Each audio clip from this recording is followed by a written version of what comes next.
I'd like to welcome back Yolanda F. Johnson. Yolanda joined us last September, actually, for our Donor Experience Week event. If this is your first session with her, then welcome. And if you've attended her previous session, which was fantastic, by the way, highly encourage you to check it out. It is recorded on our website. You can check it out there. Welcome back. So, with more than 2 decades of experience in the nonprofit sector, Yolanda F. Johnson has successfully led fundraising operations for a wide range of nonprofit organizations, launching creative events, sponsorship, and marketing initiatives that have produced new streams of both contributed and earned income. In addition to leading YFJ Consulting, LLC, Yolanda is the founder of WOC, Woke, or Women of Color in Fundraising and Philanthropy, and also the president of Women in Development.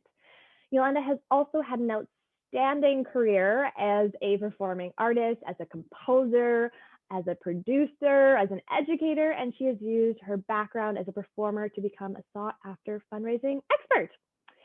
Yolanda's career as a successful performing artist and public speaker has given her a unique, very creative perspective on the communications and presentation aspects of organizational and fundraising development. And with all of this amazing work in mind, she developed All the Worlds of Virtual Stage, a special workshop using performance practice for fundraising and philanthropy. I'm super excited to hear Yolanda's session today, as I'm sure and I hope all of you are. And with that, Yolanda, I will actually pass it off to you now and let you take the stage. Ooh, I love that segue. I'm taking the stage. As Mel exits stage left, I am entering and really excited to be here with you today with so many lovely people from so many lovely places. I am going to start sharing my screen with you now so that you can see a little bit more detail regarding what I'm talking to you about today. And as Mel said, I have had what I call the great fortune of being able to craft a life of performance and philanthropy. I am living my life in the best possible way using all of my gifts and talents. And I love giving this particular workshop because it's the place where all of my happy places converge and where I can really share all of those performance tips to help people in the philanthropic and fundraising realm. I have degrees in both, I've created a life with both, and I realized actually that what attracted me to fundraising was the fact that I was on stage. And I realized that I was at a distinct advantage having the performance background that I have. And so I developed this to be able to help others take advantage of some of those skills so that they can use them and put them in their back pocket to move things forward in their own lives and careers. All right, so today we're going to talk about ways to effectively communicate with your audience. And this is a workshop that was actually created for in-person. I give this workshop. I've traveled all around the country telling groups how to do public speaking and how to communicate with others, how to accomplish that, what I call desired end result in the realm of fundraising and being able to make that ask and to successfully make the ask. Now, it's really fascinating the differences between the in-person and the virtual realm, but most interesting is the fact that the virtual realm is probably not going to go anywhere, even when we start to pivot back to what's normal. I call this the now normal, not the new normal, because I always want to remember that it's temporary. It's not just going to be where we're going to stay. So this is effective communication on your stage of life, whether it be the boardroom, whether it be a donor meeting or presentation, whether it be an internal meeting where you just need to be at your best and get your point across well to that desired end result. So I hope that all of these tips and tools will be helpful to you. And we're also going to talk about how to communicate through that DEI lens as well, just making sure that we're remaining compassionate and sensitive and understanding our audience so that, again, we can accomplish our desired end result, which is to raise funds and to shed a light on the issues and causes that we support and champion. So,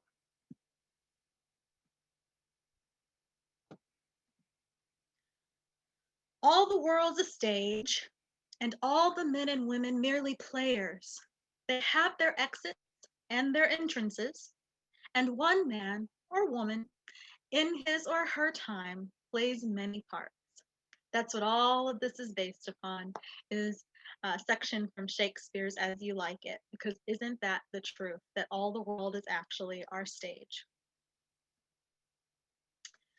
Life is what I call the authentic performance. And this is a really great quote here that brings it home. It is an immutable law that in business, words are words, explanations are explanations, promises are promises, but only performance is reality. I would add to that performance and perception, because perception is everything. It could not be the reality, but again, you have an audience, and what they are perceiving from you is really what you're going to walk away with. We think here, with all the world's a virtual stage, of performance in the sense of action, of being brave, and of doing our best for the missions of our organizations. So, the first rule of the world being our stage and being successful in the ways that we communicate with each other and others is preparation. I cannot bring this home any stronger than to say, beyond all else, be prepared. If nothing else, almost. Be prepared. There is a beauty about preparation that gives you a confidence. It helps you to be able to pivot and expound upon things. It helps you to be wonderfully reactive to your audience and connect with them in different ways. Years and years ago, before I went on stage, in a performance that I had been really busy and I hadn't had a lot of time to rehearse. And so I remember being backstage and praying this prayer, oh, please, God, let me just get me through this. And I promise that next time I'll prepare, but just perform a miracle. I hope a miracle happens, and that I'm able to just go on and do it. And it was one of the most stressful things that I've ever done in my whole life. And I was just like, I will never again be that person that's just calling upon, back pocket skills and things to be able to go out there and be prepared. It really basically meant that I was only able to touch the surface.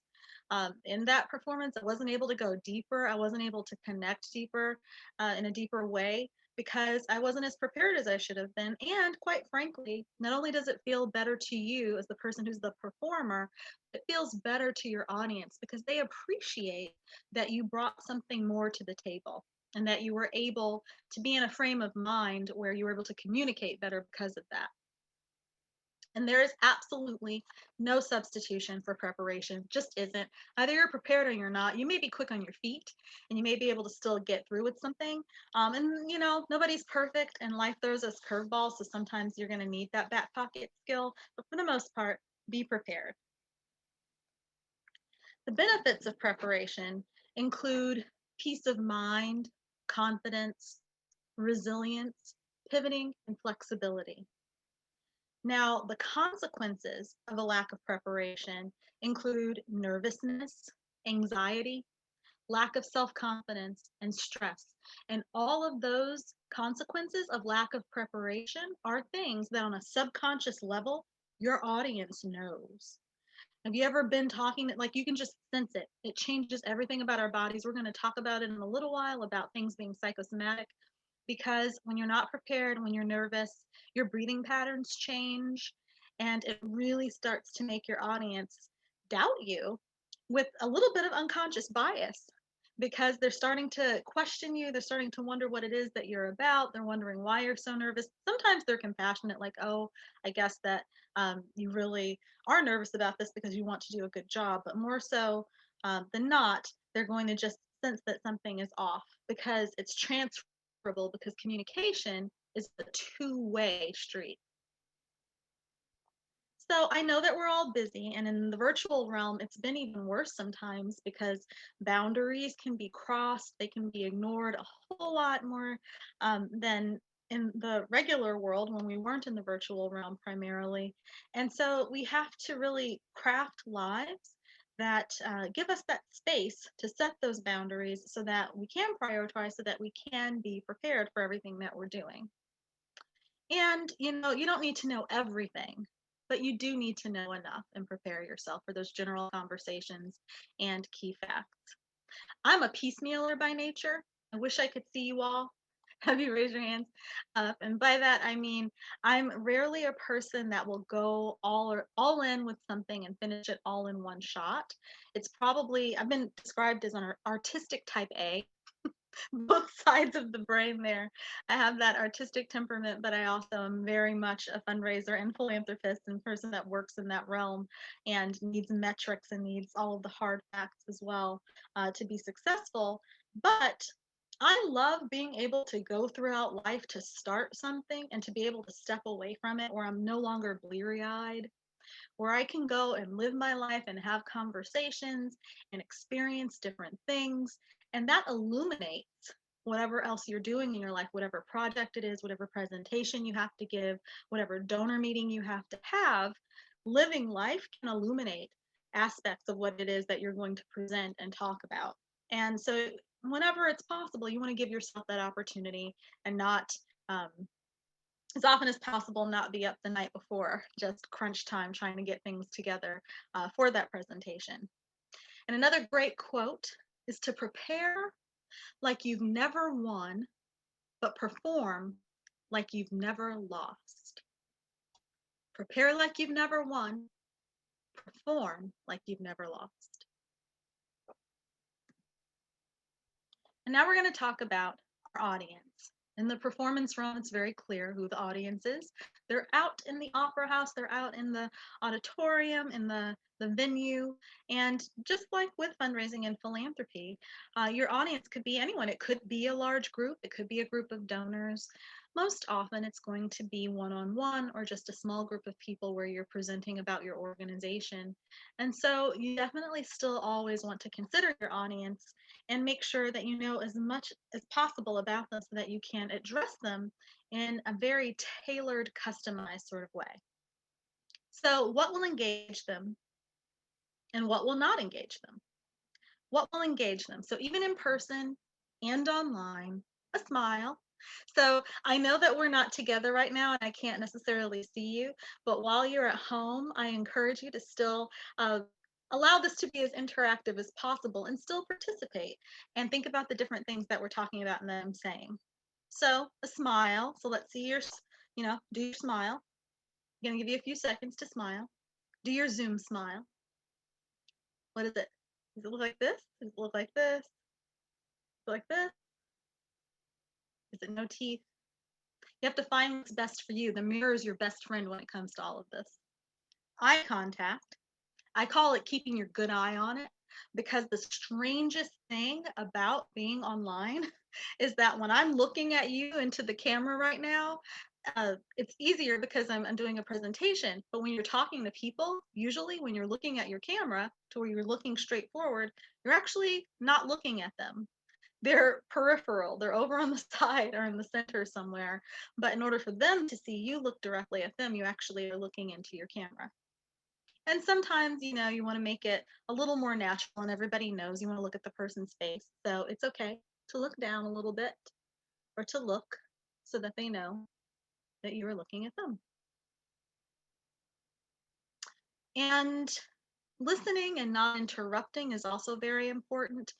In the virtual realm, that can be very tricky sometimes, just because you may have a situation where um, you've got Wi-Fi, you've got lots of different things when it comes to online platforms that could make you interrupt people or not hear them or have a delay.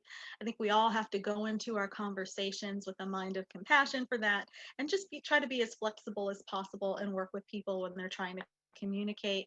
But there is a tricky psychological thing about online platforms where we tend to interrupt people more often. Um, they haven't gotten to the bottom of this from a psychological standpoint, but it seems like that boundary can suffer sometimes in the virtual realm, and you just want to go ahead and bulldoze and say whatever it is that you have to say. But trust me, I guarantee you the impact is exactly the same as if you were in person, and it's just as rude, and it will have the same negative impact on your audience or on the person with whom you're having the conversation. A healthy amount of confidence is also very important. In the virtual realm, this is a little bit different. In person, of course, they always say the handshake. So I say that the equivalent in the virtual stage, in the virtual realm, is your introduction, is how you come on, is that first moment. It used to be like 90 seconds that you had to be sized up by someone to make a first impression. Now it's closer to 30, really. We all have the implicit sort of things that are going through our minds. Someone comes up on that screen and you see them. You already have some things figured out, you think, in your heart and in your mind. And then as you continue that conversation, you're going to learn more, and that's going to shift and it's going to change. But the way that you begin your conversations, the way that you begin your meetings, the way that you begin your presentations, that's going to certainly have an impact on your audience for the rest of the presentation, for the rest of your time together. So what won't engage an audience? Smiling too much, smiling too hard. In the in-person realm, it's the equivalent of a limp handshake, and then having a lack of confidence. So you just want to make sure that beautiful authenticity that comes from preparedness can really help you when engaging your audience. Whenever you're doing public speaking, you also, when you're in person, you want to find kind faces in the audience. You can do that on Zoom as well. So whenever you are in a meeting setting, or if it's not Zoom, there are lots of platforms out there, but whenever you have the opportunity to see faces, sometimes you can find one that's just particularly kind. And it's okay to use that person or those few people as sort of pinpoints where you're going to look as you're having the conversation or giving the presentation. And you always want to graciously acknowledge your audience and let them know that you know that they're there. Like all of you wonderful people are there from all across North America and wherever else you're from, Europe. So now we're going to talk a little bit about considering your audience in different ways. First of all, through the DEI lens. Now we're getting into some things that can be a little bit tricky, especially in the virtual realm, but these are things to take with you whether or not you're virtual or in person. And that is when we're coming to issues of race in particular. And now it's Black History Month, and this year, during this last year, actually, we're in this racial justice movement and equity movement. And so a lot of other things and sensitivities are certainly coming to mind for many people where we just want to be mindful and conscious of the decisions that we're making and the way that we work with people, the way that we communicate with people. And so some of these seem pretty obvious, but they are faux pas that have been made. And so I'm imparting them to you today so that you can make sure that you're keeping them in mind when you are on your stage. When it comes to race, never assume anyone's race or think that there are things that you can say about any particular ethnic group, even jokingly. It just doesn't work. It will have an impact or a consequence, even if it's not really obvious at the moment. It certainly will come up later. And, don't try to ever speak to any experience except for that of your own, and always remain professional. And I know that as fundraisers, as people in philanthropy, you want to relate to donors, you want to relate to your audience. And there are really wonderful ways to find that if it's organic, if it's true, if it's authentic. If so, it makes it all the more fun. And you can bring that aspect up. But you never want to make assumptions that could get you into any hot water. And that has happened, and it's happened because of the wall and the boundary in the virtual realm. It's something that is actually happening more often now, and it's not okay. And so you want to make sure that that is something that you remain sensitive about. Do let your audience know that you are aware of and you acknowledge inequities right now if it's a situation where that comes up around DEI. And if you're exploring opportunities around equity, you can always be explicit about whatever issues are at play and about, what you think and what your organization thinks if that's part of your mission. But don't ever get into any jargon or code switching as best you can. It's always okay to be you. And while you're trying to relate to your audience, while you're trying to find those common points and common bonds, that's totally okay. But you can always be yourself, and you don't have to switch for anyone. Be careful with the jargon. Tony Martignetti, the host of Nonprofit Radio, has something that he calls jargon jail. And I try not to go there. I try to help others not to go there either. But it's very true. Whenever we're entrenched in a certain sector, in a certain part of the sector, we can just start throwing around acronyms and things. And it's very uncomfortable for your audience whenever you do that. And when it comes to gender, um, one of the biggest mistakes that is made by fundraisers is around an implicit bias with women and gender discrimination, especially when you're dealing with a heterosexual couple. A lot of fundraisers have made the mistake of thinking that the man is the primary donor. There's a cautionary tale by a major, major philanthropist. She told me this. I was floored. I've never forgotten it. She told me it a few years ago, and I'm imparting it to you today because this is something, again, it's implicit. It's it's something that a lot of people aren't paying attention to, so we have to make sure that we remain sensitive to it.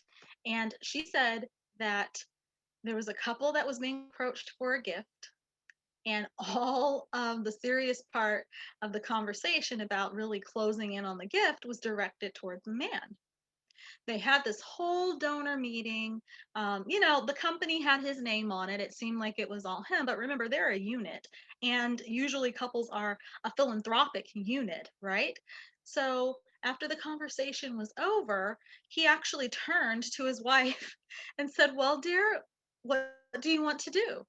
After the whole pitch, the whole sell, everything about closing this gift was directed to him implicitly.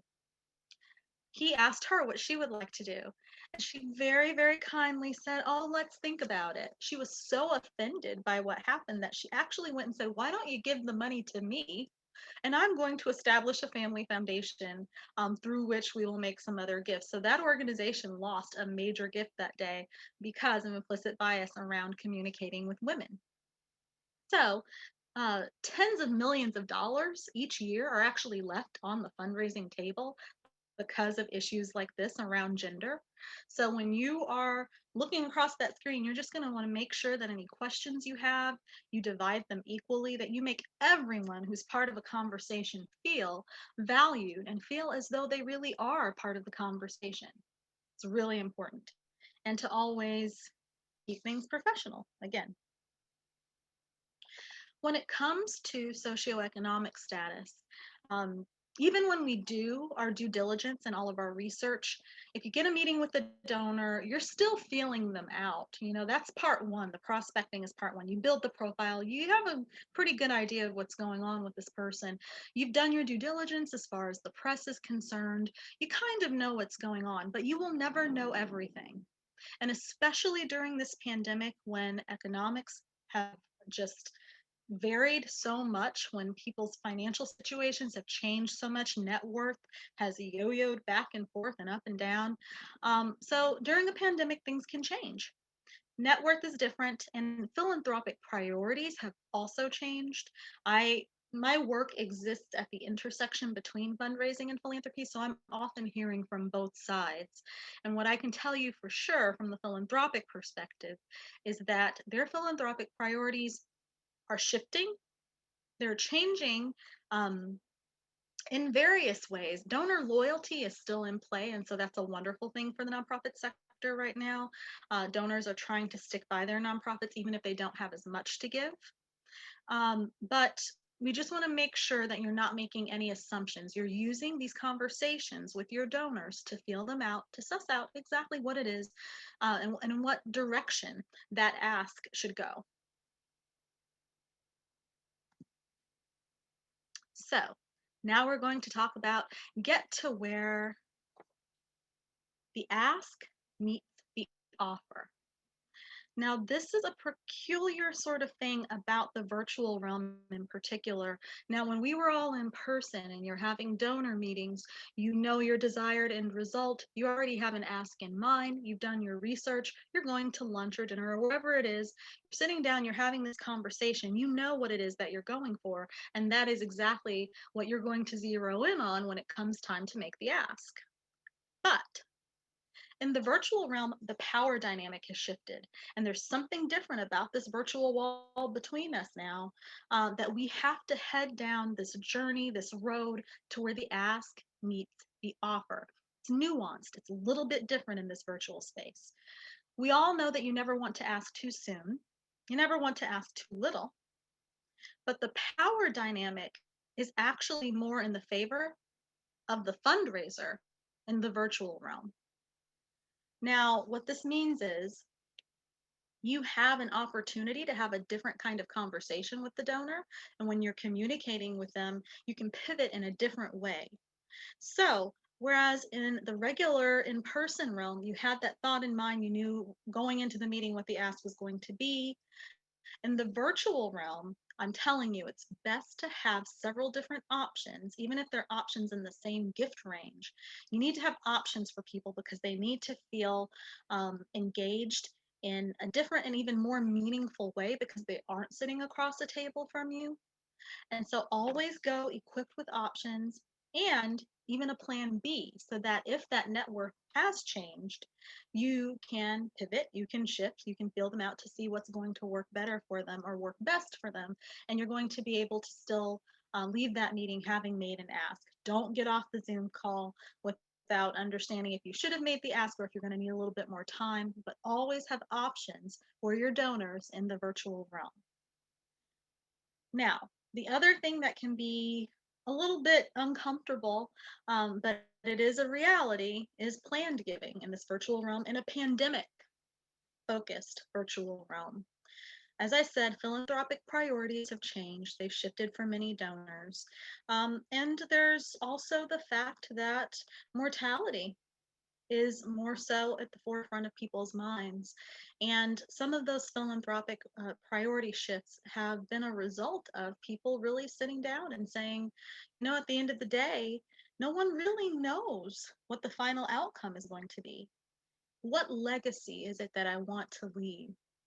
And are you the right organization by which I can leave that legacy? So even when you're having regular donor conversations, when you're talking to them about that, you want to be getting at that also. We don't want it to become dark or macabre. It's just a reality. And so as part of those options, you should always be prepared to let them know what type of planned giving program you have and what kind of options would be available to them. Blended gifts, mixed gifts, whatever it is, if it's their DAF, whatever it is. Oh, I just went to jargon jail, but I think we all know that that's a donor advised fund. But we just want to make sure that we're giving them as many options as possible. Then you got to golden rule it. Doing unto others as you'd have be done unto you, getting into character, being emotionally intelligent, remembering that communication is a two-way street, putting yourself in their shoes. I really think it's a great idea to role play. Exactly. I mean, I'm the person that even when I send invitations to an event, I send them to myself. I walk up to the mailbox just like I'm a donor. Sometimes I am the donor. And I open it and I try to experience what that donor is going to experience so that I know if I've made the best decision for that. So put yourself in their shoes. If you were having this conversation, if you were on the other side of it, that will help you to pivot while you're communicating, especially in this virtual realm.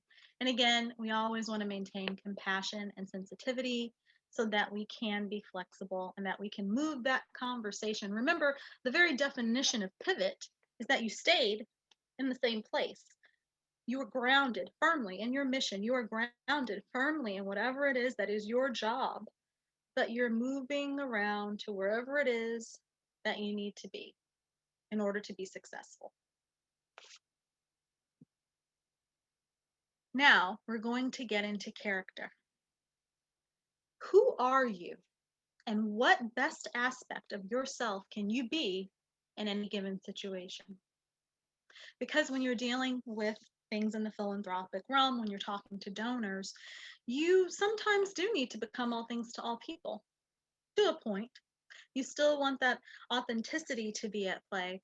But again, firmly grounded in who you are and what your mission is, you're going to move around to whatever it is you need to be. You're going to call upon all of those common bonds and shared experiences and be able to have that conversation. But you never need to make anything up. You just have to become your best authentic self in those conversations.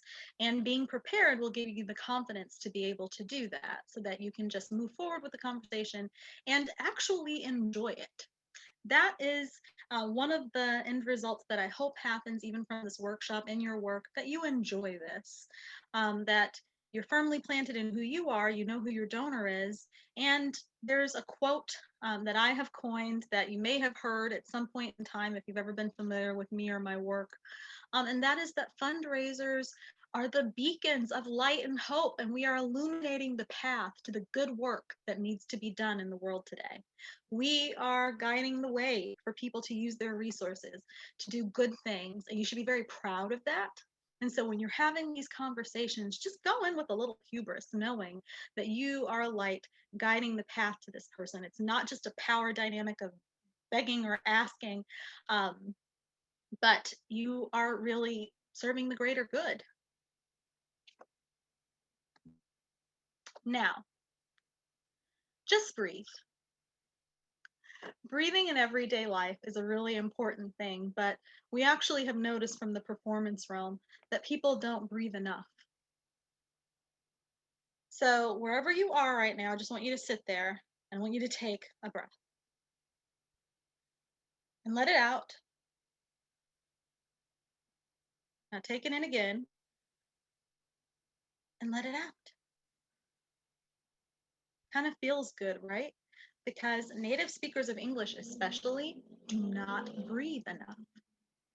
Have you ever been having a conversation with someone, usually a colleague or a family member or a friend, possibly a donor sometimes, and you continue to talk and you talk and you talk and you're telling about your mission, and then suddenly you just realize that you have to take a deep breath and you're like, oh, okay, I wonder why I have to do that. It's because we don't breathe enough.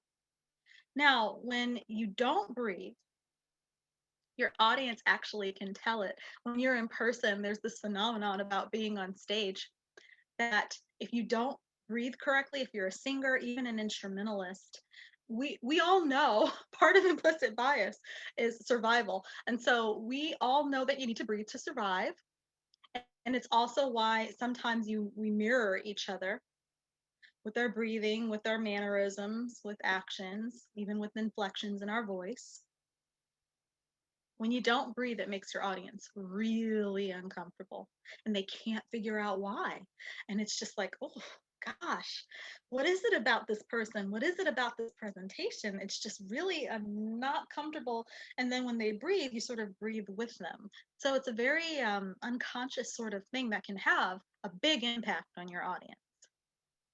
There are 3 different types of breath support, and sometimes we call them attacks, actually. I think that's a negative word. Sometimes I'll say approaches. So there's breathy, which usually has an H in front of it. You don't mean for it to have an H in front of it. It just does because you didn't breathe properly. And so your words kind of all have an H. Just breathe. It's kind of annoying, right? If someone has a in front of everything that they're saying because they don't have that proper support. There's a glottal approach, which is the glottis in your throat. And that comes across really hard. It's when people pounce on the glottis, and so it's coming out like this, and it's pounding, and it doesn't sound quite comfortable. And then there's the clean attack. Whenever you're presenting to your audience, whenever you're talking to them, it is as though a butterfly came and landed right in the correct spot. You're just breathing, you're just talking, you're just emoting in a natural way. The other thing I was going to tell you about is the Alexander technique. And Alexander technique is a system of body awareness that's designed to promote well-being by ensuring minimum effort in maintaining postures and carrying out movements. Basically muscle memory. And Alexander technique, even if you're in a meeting, goes like this. It's a 4-part cycle. It's exhale, pause, inhale, and transition. So exhale, do it with me. Pause. This is listening to others and giving a chance for thinking to answer. It's inhaling. And then you're going to start over again. So you just want to give yourself a chance to relax. If you feel that you've got tension and different things that are creeping up in your neck or in your jaw, wherever they are, if your internet goes out. Yes, thanks, Doug. Whenever something happens, you just keep on going. Don't skip a beat. Take a deep breath. Try not to freak out so that you can just jump right back in as soon as possible. I did not plan this way. You also want to position your body for maximum success. And now we tend to do this, especially if we're getting emotive about something, but you just want to relax and have a great conversation.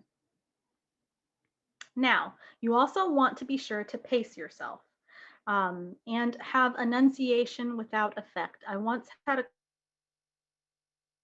always thought she was British. I think we have somebody here who is from Europe, somebody from England maybe even, but it was really fascinating because she was from Ohio in the United States. But she had such an effect, and she thought that it was a really good thing to speak the way that she was speaking, but really it was very off-putting, and it made people just wonder what on earth she was talking about. So you just want to articulate without effect. And whenever we're talking about pronunciation, what I was saying before I left is that we're going to do Q&A in just a few minutes. We lost a couple of minutes, but as soon as I'm done here with the presentation, we'll go right into answering all of your questions. So pronunciation is also part of preparedness. If you don't know how to pronounce something, try not to pronounce it. There are little tricks and tools that you can use when you're having the conversation. You can kind of just say, oh, I was interested in, oh, what was it? It was the, and then you describe it, and then sometimes the other person will answer it for you, and then you'll be like, oh, yes. But if you don't know how, it will not bode well for you. It won't be a good reflection on you or your intelligence or your preparedness if you mispronounce things.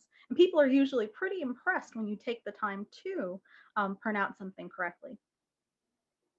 So then we say it's psychosomatic.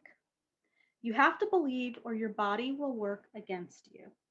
This is something that's also quite fascinating, but very, very true.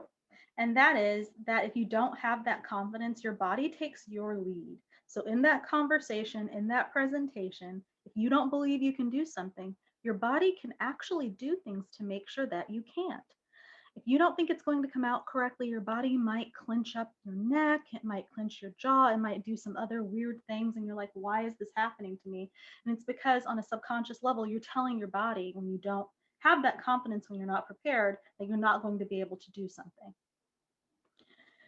And so this is all just going to having confidence, and never let them see you sweat.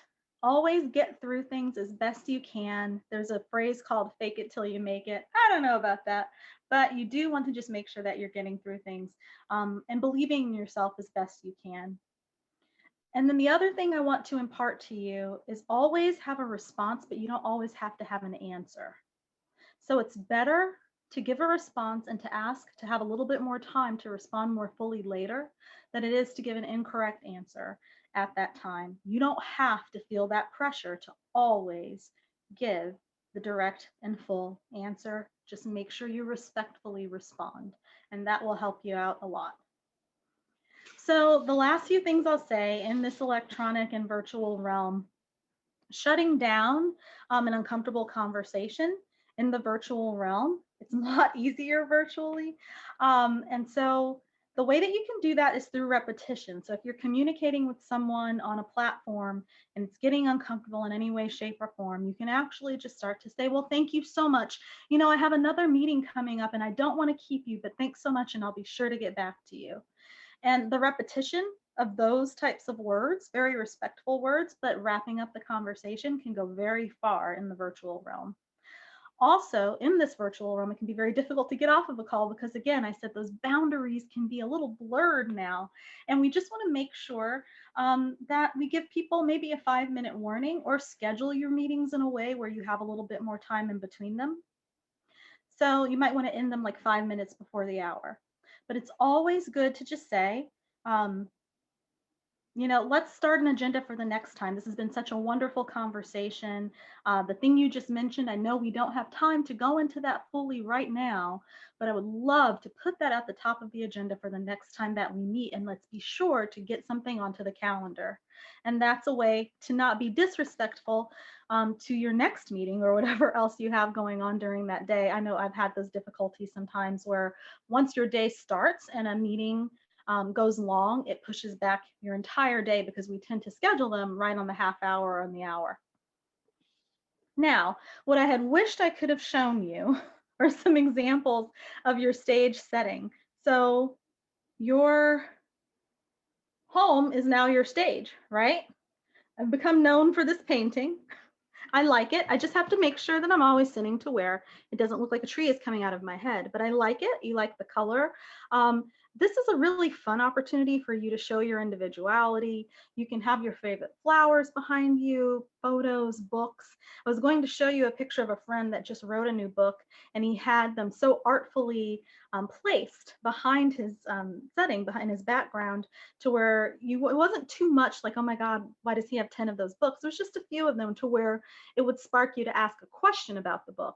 So you can be really creative, have fun with it. Use your individuality to create your background. It doesn't have to stay the same all of the time.